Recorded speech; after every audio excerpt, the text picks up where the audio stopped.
അതുപോലെ നജീബ്ക്ക, ഇപ്പോ ഏതൊരു ആസ് എ ഡിസൈനർ എന്നുള്ള രീതിയിൽ ആരും ആഗ്രഹിക്കുന്ന സംഭവങ്ങളാണ് ഇപ്പോൾ വലിയ വലിയ ഏജൻസികളായിട്ടുള്ള മുഗിൽവി, പാച്ചി, ഒയാൻഡാർ അങ്ങനത്തെ ഒക്കെ ഏജൻസികളിൽ വർക്ക് ചെയ്യാൻ പറ്റുക എന്നുള്ളത്. അവിടെ നമ്മൾ പാക്കേജ് ഒന്നും വല്ല നോക്കില്ല, പക്ഷെ എന്നാലും അതിനൊക്കെ അപ്പുറത്തേക്ക് ജസ്റ്റ് അവിടെ വർക്ക് ചെയ്യാനുള്ള ഒരു ചാൻസ് കിട്ടാറുണ്ട് തന്നെ ഭയങ്കര വലിയൊരു ഒരു ഭാഗ്യമായിട്ടാണ് ഞാൻ കാണുന്നത്. നജീബ് അത്തരത്തിലുള്ള ഏജൻസികളിൽ വർക്ക് ചെയ്തിട്ടുണ്ട്. ഒന്ന്, നിങ്ങൾ എങ്ങനെയാണ് അവിടെയൊക്കെ എത്തിപ്പെട്ടതെന്നുള്ള ആ ഒരു സംഗതി. പിന്നെ രണ്ടാമത്തെ ഒന്ന് എന്താ വെച്ചാല്, അവിടുന്ന് നിങ്ങൾക്ക് എന്തൊക്കെയാണ് പഠിക്കാൻ പറ്റിയ ആ ഒരു സംഗതി അറിയാനുള്ളൊരു താല്പര്യമുണ്ട്.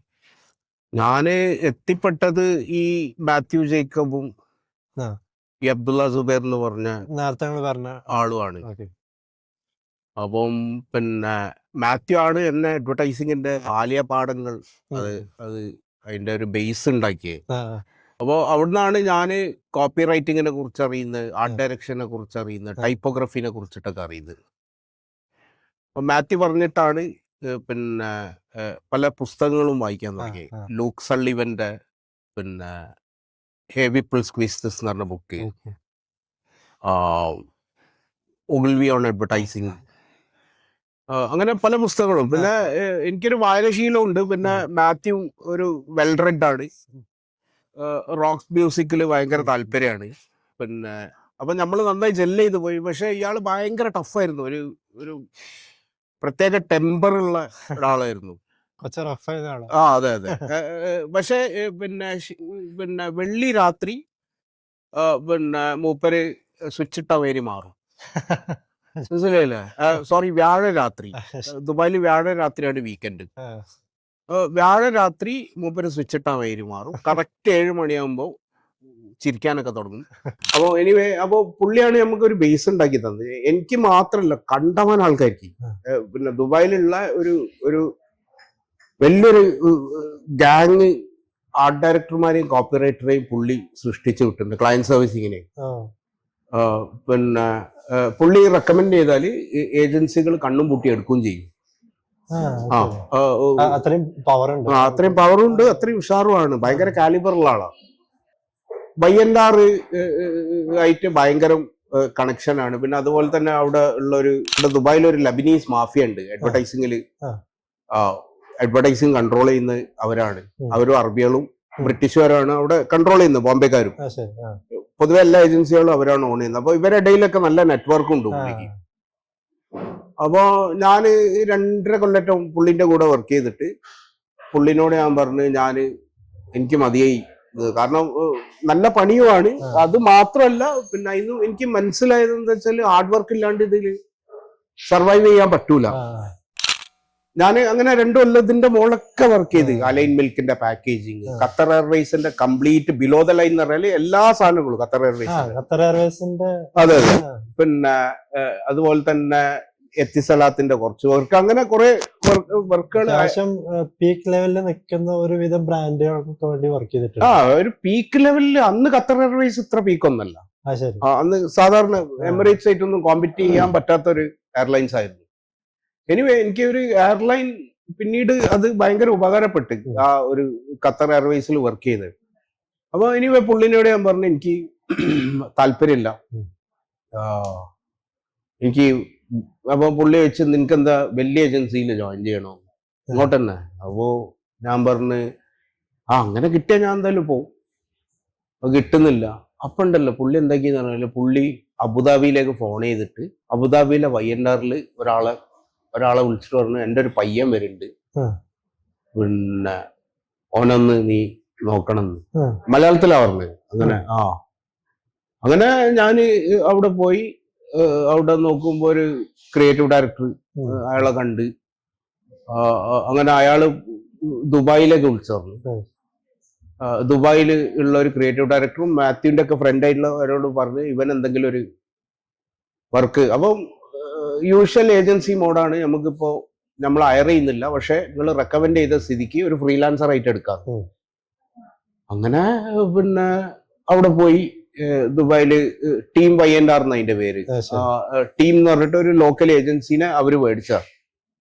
എന്നിട്ട് അവിടെ പോയി അവിടെയുള്ള 2 ക്രിയേറ്റീവ് ഡയറക്ടർമാരെ കൂടെ പിന്നെ കുറച്ചു കാലം ഫ്രീലാൻസ് ചെയ്തു. ആ, ആഴ്ചക്ക് 3-4 ദിവസം. ആ. അങ്ങനെ ഒരു കൊല്ലത്തോളം ഫ്രീലാൻസ് ചെയ്ത ഭയങ്കര ലേണിംഗ് എക്സ്പീരിയൻസ് ആയിരുന്നു അത്. കാരണം പെട്ടെന്ന് അൺലിമിറ്റഡ് ബഡ്ജറ്റ്, ഫോട്ടോഗ്രാഫിക്ക് അൺലിമിറ്റഡ് ബഡ്ജറ്റ്, ഷൂട്ട് വേണമെന്ന് പറഞ്ഞാൽ അപ്പൊ തന്നെ നിങ്ങൾക്ക് ദുബായിൽ കിട്ടാവുന്ന ഏറ്റവും ബെസ്റ്റ് പ്രോഡക്റ്റ് ഫോട്ടോഗ്രാഫറെയോ ഫാഷൻ ഫോട്ടോഗ്രാഫർ ആരെ വേണമെങ്കിലും ആഡ് ചെയ്യാം. ഒരു ചോദ്യമല്ല, സൈൻ ചെയ്ത് തരും. ശരി. പിന്നെ അന്ന് ഡിജിറ്റൽ അല്ല, പിന്നെ റോ ഫയൽ, ഇന്നത്തെ മാതിരി ജെപെഗോ അങ്ങനത്തെ ഫയലുകളല്ല. അന്ന് ഫിലിമാണ്, 35mm ഫിലിം കൺവേർട്ട് ചെയ്തിട്ട് സ്ലൈഡ്സ് ഉണ്ടാക്കും, കളർ സ്ലൈഡ്സ്. അത് സ്കാൻ ചെയ്തിട്ട് ടിഫ് ആക്കിയിട്ടാണ് കമ്പ്യൂട്ടറിൽ കയറ്റുക. പിന്നെ ഇല്ലെങ്കിൽ 120 ഫോർമാറ്റ് ബോക്സ് ക്യാമറ ഉണ്ട്. ഇപ്പൊ മാമിയ, പിന്നെ ഹാസൽ ബ്ലാഡ് എന്നെല്ലാം പറഞ്ഞ ക്യാമറകൾ ഉണ്ട്. അപ്പോ ഞാൻ ആർട്ട് ഡയറക്ടർ അസിസ്റ്റ് ചെയ്യാൻ പോകും. എനിക്ക് നേരിട്ട് ക്രിയേറ്റീവ് ഡയറക്ടറോട് ആക്സസ് ഇല്ല. ഒരു ആർട്ട് ഡയറക്ടർ ഏൽപ്പിക്കും. അവിടെ പോയി കഴിഞ്ഞാൽ ജോലിക്ക് കയറി കഴിഞ്ഞാൽ ഈ ആർട്ട് ഡയറക്ടറുടെ കീഴിൽ ഞാൻ വർക്ക് ചെയ്യണം. അപ്പൊ ഞാനന്ന് സീനിയർ ഡിസൈനറിനും വിഷ്വലൈസറായി. എന്നിട്ട് അങ്ങനെ കുറച്ചു കാലം ഈ സംഭവങ്ങളൊക്കെ പഠിച്ച് അത് കഴിഞ്ഞ് ഞാൻ വിട്ടിട്ട് പിന്നെ അവിടുന്ന് വിട്ട് അവിടെ ഇതുപോലെ പിന്നെ അൺനെസസറി വർക്ക് പ്രഷറാ. പറഞ്ഞാല് കണ്ടത് വലിയ ഏജൻസി, ഒരു ഫാക്ടറി പോലെയാണ്. പിന്നെ 5-10 ക്രിയേറ്റീവ് ഡയറക്ടർമാര്, അതിന്റെ മുകളിൽ എക്സിക്യൂട്ടീവ് ക്രിയേറ്റീവ് ഡയറക്ടർമാര്. ഒഗൽവിയിൽ ഒരു 30 എണ്ണൊക്കെ ഉണ്ടാവും ഇപ്പൊ വിളിച്ചു ചോദിച്ചാ. പിന്നെ ഒരു 10-30 ആർട്ട് ഡയറക്ടർമാര്, വിഷ്വലൈസർമാര്, അതിന്റെ കീഴില് വേറൊരു പോകണമെന്നുണ്ടെങ്കിൽ അങ്ങനെ ഇങ്ങനെ പെട്ടെന്ന് അങ്ങോട്ട് നടപടിയാണ് കേസ് ഇല്ല. അതെ. അപ്പൊ അങ്ങനെ ഒരു 50 പിന്നെ വിഷ്വലൈസർമാരിൽ ഒരാള് ഞാൻ. എന്നിട്ട് പണി. പിന്നെ അന്ന് ഇതുപോലെ എളുപ്പമായിരുന്നില്ല ഡിജിറ്റൽ ക്യാമറയിൽ ഫോട്ടോ എടുത്ത് അയച്ച്. കാരണം ടെക്നോളജി വ്യത്യാസമുണ്ട്. കാരണം ഫിലിം സ്കാൻ ചെയ്ത് പിന്നെ അന്ന് മാക്ക് ഉണ്ടായിരുന്നു. പിന്നെ ഞാൻ 97-ലാണ് ഫസ്റ്റ് ആയിട്ട് മാക്ക് ഉപയോഗിക്കുന്നത്. അഡോബി ഒരു 98-ല്. അപ്പോ എനിവേ പിന്നെ ഇത് മാക്കിലേക്ക് കൊണ്ടുവരാനുള്ള ഫോർമാറ്റുകളായിട്ടുള്ള ഹാർഡ് ഡിസ്കുകളൊക്കെ ഉണ്ട്. ഇപ്പൊ സൈക്വസ്റ്റ്, അയോമേഗ സിപ്പ് ഡ്രൈവ് എന്നെല്ലാം പറഞ്ഞിട്ടുള്ള അന്നത്തെ തം ഡ്രൈവാ. ഇത് വലിയ സാധനം, പെട്ടി പോലത്തെ. അതിലാണ് ഇമേജസ് സ്റ്റോർ ചെയ്യുക. എന്നിട്ട് അത് കൊണ്ടുവന്ന് അത് ഡൗൺലോഡ് ചെയ്ത്, പിന്നെ CD വന്ന്, ടോസ്റ്റർ, നീറോ എന്നെല്ലാം പറഞ്ഞുള്ള ടോസ്റ്റർ വന്ന്, പിന്നെ CD-യിലായി. അപ്പോ അങ്ങനെ നിൽക്കുക. അപ്പൊ ആ ഒരു പീരീഡാണിത്. അപ്പോ ഞാൻ അവിടുന്ന് ഇറങ്ങി. ആന്തൻ ക്രിയേറ്റീവ് ഡയറക്ടർ ഉണ്ട്, ഒരു ഫിലിപ്പീനോ, മുഴുവൻ വട്ടം.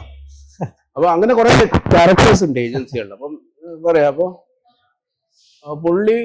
പുള്ളിക്ക് എന്നോട് ദേഷ്യം പിടിച്ചു ഞാൻ പോവാന്ന് പറഞ്ഞപ്പോ.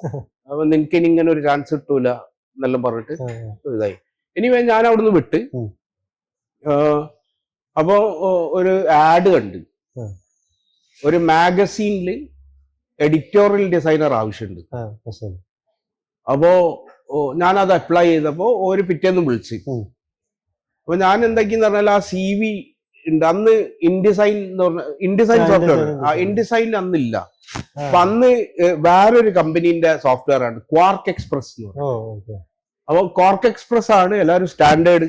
പിന്നെ ഇൻഡിസൈൻ അതിനെ കടത്തി വെട്ടി ക്വാർക്ക് എക്സ്പ്രസ് പൂട്ടിപ്പോയി. അപ്പൊ ക്വാർക്കിലാണ് ഞാൻ ഇതെല്ലാം ചെയ്തിരുന്നത്. അപ്പൊ ക്വാർക്കിൽ ഞാൻ ഒരു മാഗസീന്റെ 3-4 പേജ് ഉണ്ടാക്കിയിട്ട് ഫാക്സ് ചെയ്തു. അന്ന് ഫാക്സ് ആണ്, മെയിൽ യൂസ് ചെയ്യാൻ തുടങ്ങിയിട്ടില്ല.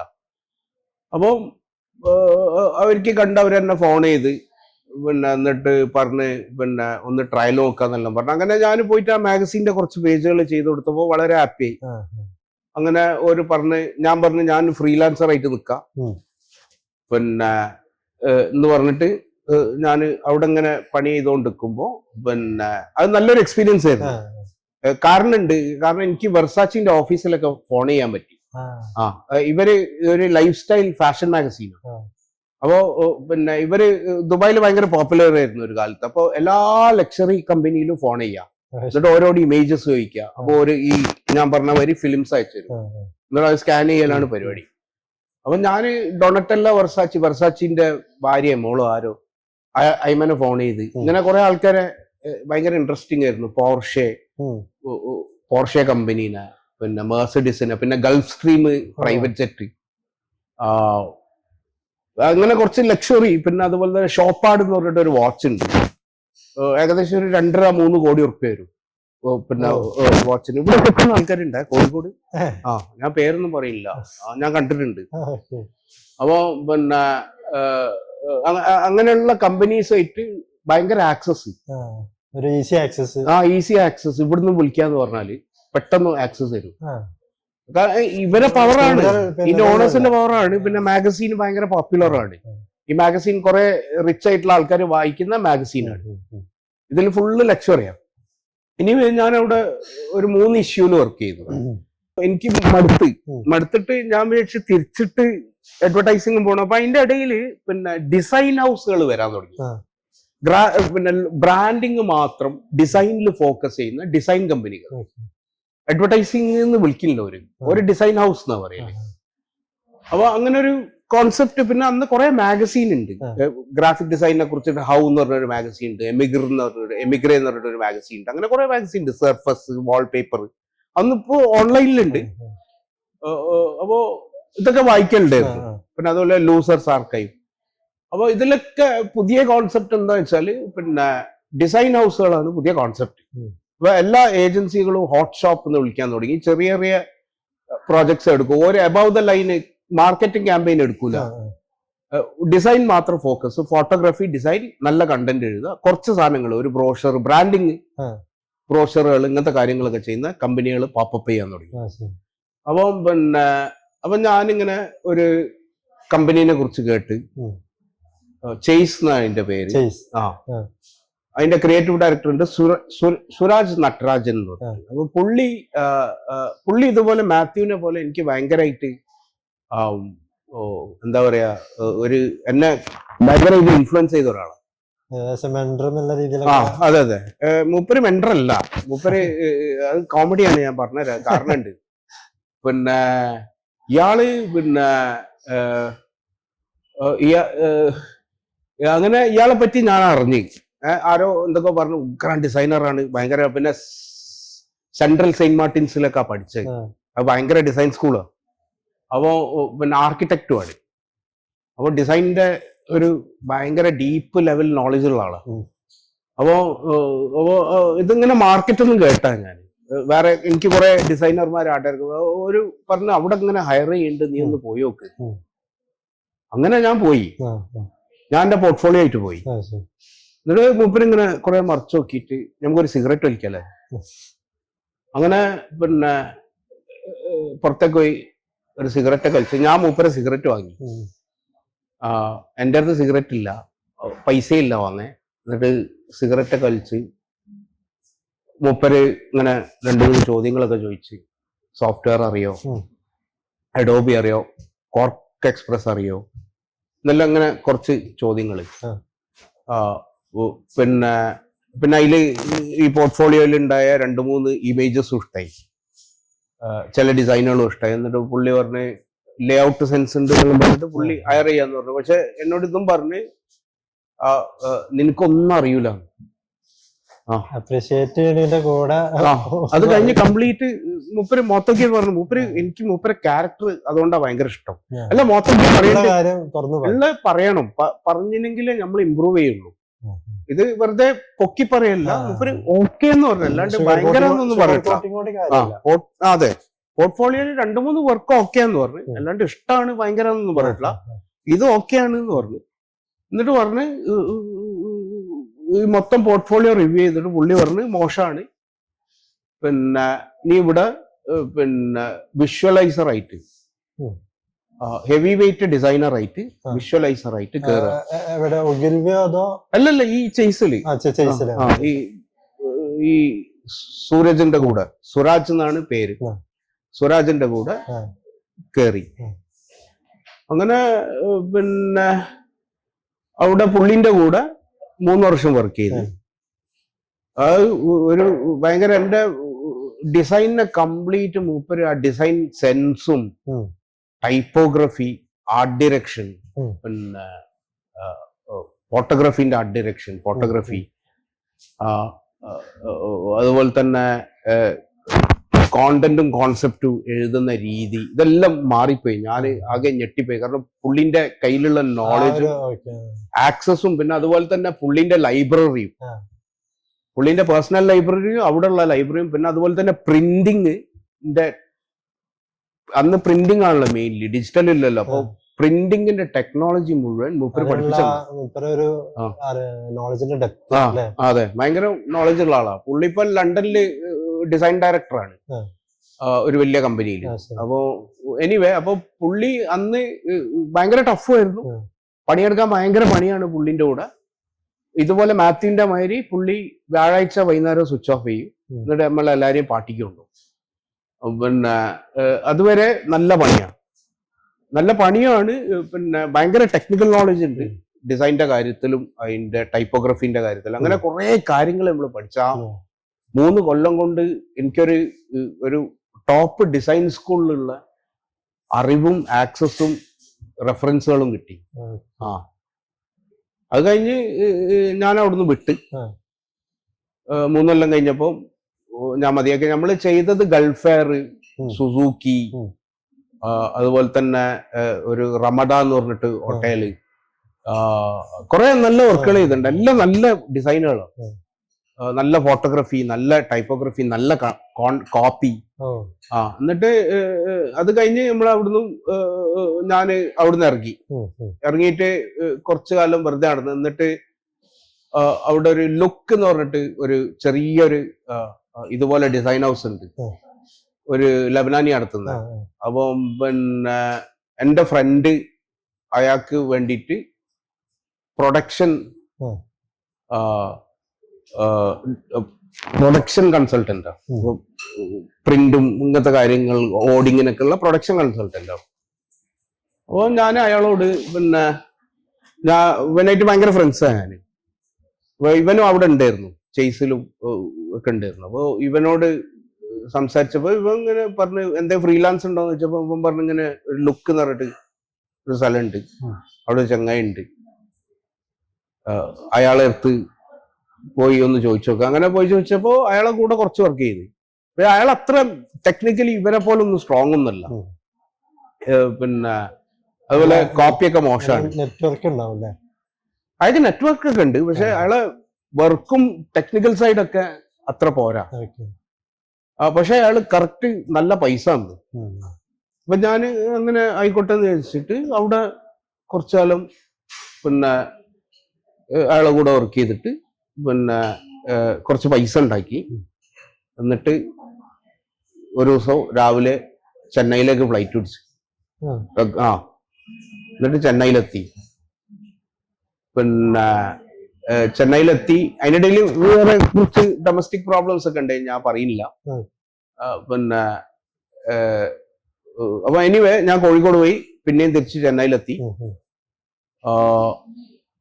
അങ്ങനെ ഒരു ദിവസം പിന്നെ ചായ കുടിക്കാൻ വേണ്ടിയിട്ട് നമ്മളെ ഒരു ഫേമസ് ആയിട്ടുള്ളൊരു അവിടെ ഒരു ഇതുണ്ട്, ഒരു ഇത് ചായക്കട. അപ്പൊ അവിടെ ചായ കുടിക്കാൻ പോയി. അപ്പൊ ചായ കുടിക്കാൻ പോയപ്പം പിന്നെ ഞാനും കൂടെ ഒരു ചെന്നൈയിൽ നിന്നുള്ള ഒരു ചങ്ങായിയുണ്ട്. ഓന് പണ്ട് ക്ലയന്റ് സർവീസിങ് ഒക്കെ ആയിരുന്നു. അപ്പൊ ഞാനും ഓനും ഇങ്ങനെ കുറെ അഡ്വർടൈസിങ്ങിന്റെ എന്തെല്ലോ സംസാരിച്ചു പല കാര്യങ്ങളും. അപ്പോ സൈഡില് ഒരാളുടെ, നമ്മളത് ശ്രദ്ധിച്ചിട്ടില്ല, നമ്മൾ വർത്താനം പറഞ്ഞ് കഴിഞ്ഞ് ചായ ഒക്കെ കുടിച്ച് കഴിഞ്ഞ് നമ്മൾ പോകാൻ നിൽക്കുമ്പോ ഇയാള് എന്നോട് വന്നിട്ട് ചോദിച്ച്, പിന്നെ നിങ്ങളെ അഡ്വർടൈസിങ്ങിലാണോ? ഞാൻ അങ്ങനെ എന്തെല്ലോ കേട്ട് സംസാരം കേട്ട്. അപ്പൊ ഞാൻ പറഞ്ഞു അതെ അഡ്വർടൈസിങ്ങിലാണ്. അപ്പൊ അടുത്തേക്ക് പുള്ളി ചോദിക്കുകയാണ്, ആർ യു ഇൻട്രസ്റ്റഡ് ഇൻ ഒഗിൽവീൻ? ഒഗിൽവിയൻ മേത്തർ. അപ്പൊ ഞാൻ പറഞ്ഞു of course you know I'm interested, ഇതെന്റെ ഒരു ഡ്രീമാണ്. പിന്നെ അങ്ങനെ എനിക്ക് എന്താ കാര്യം എന്ന് വെച്ചപ്പോ പറഞ്ഞു there's a job vacancy, if you are up to it, go and meet the creative director there, refer my name. അപ്പോ പിന്നെ എന്നിട്ട് പുള്ളി അത് പറഞ്ഞിട്ട് പുള്ളി പോയി. പുള്ളി ഫോൺ നമ്പറും തന്നില്ല, ഒന്നുമില്ല. പുള്ളി പോയി. പുള്ളിനെ പിന്നെ കണ്ടിട്ടേ ഇല്ല. ഇത് എവിടെ വെച്ചിട്ടാ സംഭവം? ഇത് ചെന്നൈന്ന് നുങ്കമ്പക്കത്ത്. ഓക്കെ. അപ്പൊ പിറ്റേന്ന് രാവിലെ, കാരണം ഞാൻ അവിടെ അടുത്ത് അങ്കിളുടെ വീട്ടിലെ താമസം. അപ്പൊ ഞാൻ രാവിലെ എണീച്ചിട്ട് പിന്നെ നേരെ ഒഗിൽവി ഓഫീസിലേക്ക് വിട്ട. അതിന്റെ തൊട്ടടുത്ത് തന്നെ എന്റെ one of the best friend താമസിക്കുന്നുണ്ട്. പിന്നെ അപ്പൊ പുള്ളി ഒരു ഭയങ്കര ക്യാരക്ടറാണ്. പുള്ളി മോഹൻലാലിന്റെ ഭാര്യന്റെ റിലേറ്റീവ് ഒക്കെ ആണ്. പിന്നെ ഒരു ഈ ബാലാജി, സുരേഷ് ബാലാജിന്റെ ഒക്കെ നെവ്യൂ ഒക്കെ ഒരു ഭയങ്കര ഇൻട്രസ്റ്റിംഗ്. അതുപോലെ പുള്ളിന്റെ കസിനും എന്റെ വലിയ ഫ്രണ്ടാ. അപ്പൊ ഞാൻ പുള്ളിന്റെ വീട്ടിൽ പോയി. എന്നിട്ട് ഞാൻ പറഞ്ഞു, ഞാൻ ഒഗിൽവി പോവാണ്, എന്താ നോക്കാന്നെല്ലാം പറഞ്ഞു. ഇവരോട് പറഞ്ഞു. ഓനും ഞെട്ടി.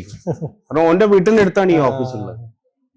അങ്ങനെ ഞാൻ പോയിട്ട് അവിടെയുള്ള ക്രിയേറ്റീവ് ഡയറക്ടറെ കണ്ട്. ഇയാൾ പറഞ്ഞ എന്നിട്ട് പിന്നെ പോർട്ട്ഫോളിയോ പോലും നോക്കിയില്ല, ഒന്നും ചോദിച്ചില്ല. അല്ല, സാധാരണ ഒഗിൽവി പോലുള്ള ഒരു ഏജൻസിയിൽ കയറാന്ന് പറയുമ്പോ ഒരുപാട് പിന്നെ ഒന്നും ഉണ്ടായില്ല. ഞാൻ ഈ ദുബായില് സാച്ചിയിലും വയ്യൻഡാറിലൊക്കെ അനുഭവിച്ച ഒരനുഭവം ഇല്ല. പുള്ളി വെച്ച് നിനക്ക് ഡിസൈൻ ചെയ്യാൻ അറിയാം. പിന്നെ നീ എത്ര കൊല്ലം വർക്ക് ചെയ്തു? 4-5 കൊല്ലം. പിന്നെ ഇതൊക്കെ ചോദിച്ചിട്ടുള്ളൂ. പോർട്ട്ഫോളിയോ പോലും ചോദിച്ചിട്ടില്ല, CV പോലും ചോദിച്ചിട്ടില്ല. എന്നിട്ട് പുള്ളി പറഞ്ഞ്, നാളെ വാ, നീ പ്രൊബേഷനിൽ കയറിക്കും. കാരണം മറ്റേ ചങ്ങായി പറഞ്ഞുകൊണ്ടായിരിക്കണം. ആ ചങ്ങായിനെ പിന്നെ കണ്ടിട്ടുമില്ല.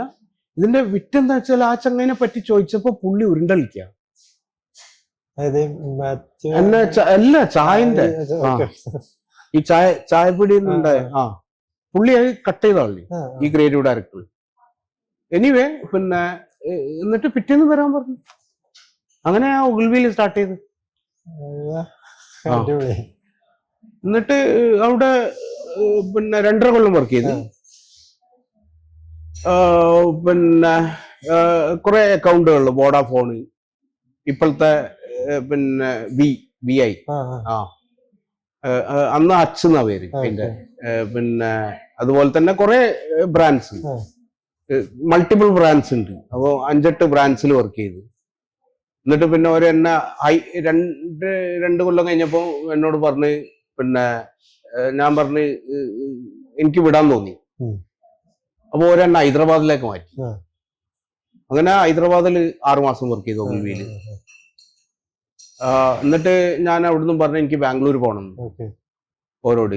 കാരണം കുറെ ആൾക്കാർ എന്നെ ബാംഗ്ലൂര് സംഭവം പറഞ്ഞിട്ട് മൂടാക്കി. അപ്പോ ബാംഗ്ലൂര് ഭയങ്കര ഒരു സൗത്ത് ഇന്ത്യയിലെ ബെസ്റ്റ് സ്ഥലമാണ് വർക്ക് ചെയ്യാൻ. അതെ ആണ്. അത് ക്രിയേറ്റീവിന്റെ കാര്യത്തിലും ടെക്നോളജി എല്ലാ കാര്യത്തിലും ബാംഗ്ലൂർ വളരെ മുന്നിലാണ്, വർക്ക് കൾച്ചർ എല്ലാം. അപ്പൊ എനിക്ക് ബാംഗ്ലൂര് ഒഗിൽവി പോകണം എന്നെല്ലാം ആഗ്രഹം വന്ന്. അങ്ങനെ ഇവിടെയുള്ള ഒരു വൈസ് പ്രസിഡന്റ് തലശ്ശേരിക്കാരനാണ്. അയാള് അയാളെ മോളൊക്കെ ഭയങ്കര ഫേമസ് ആണ്, ചാനൽ വിയിലൊക്കെ ഭയങ്കര ഫേമസ് ആണ്. അപ്പൊ അയാളോട് ഞാൻ ചോദിച്ചപ്പോ അയാൾ റെക്കമെൻഡ് ചെയ്യാന്ന് പറഞ്ഞു. അങ്ങനെ അവര് ബാംഗ്ലൂർ ഒഗിൽവിയിൽ വിളിച്ച് പറഞ്ഞു. എന്നിട്ട് ഞാൻ അവിടെ പോവാൻ നിൽക്കുമ്പോ പിന്നെ ഒരു ചെന്നൈന്നും ഒരു ഫ്രീലാൻസ് വന്നു, ഒരു ഹോട്ടലിന്റെ. എൻ്റെ ഒരു അങ്കിള് പിന്നെ ഹോട്ടൽ മാനേജ്മെന്റ്, ഹോസ്പിറ്റാലിറ്റി ബിസിനസ്സിലും ഒരു പ്രോമിനന്റ് ആയിട്ടുള്ള ഒരാളാണ്. അപ്പൊ അങ്ങനെയും വന്ന് പിന്നെ ഈ പറഞ്ഞ ഞാൻ നേരത്തെ പറഞ്ഞ ഈ ബാലാജിന്റെ ഒക്കെ വിവേക് എന്ന് പറഞ്ഞിട്ട്. അപ്പൊ പിന്നെ ഇവനും കുറച്ച് ടീംസ് എല്ലാം ഞാൻ നാട്ടിലെത്തിയപ്പോ പറഞ്ഞ്, നമ്മൾ കുറച്ച് ഫ്രീലാൻസ് ഒക്കെ പിടിച്ചേരാം, നീ ഇവിടെ തന്നെ നിൽക്ക്, നീ എന്തിനാ ബാംഗ്ലൂർ പോന്ന് എന്നെല്ലാം പറഞ്ഞ് എന്നെ കുറെ ഇതാക്കി.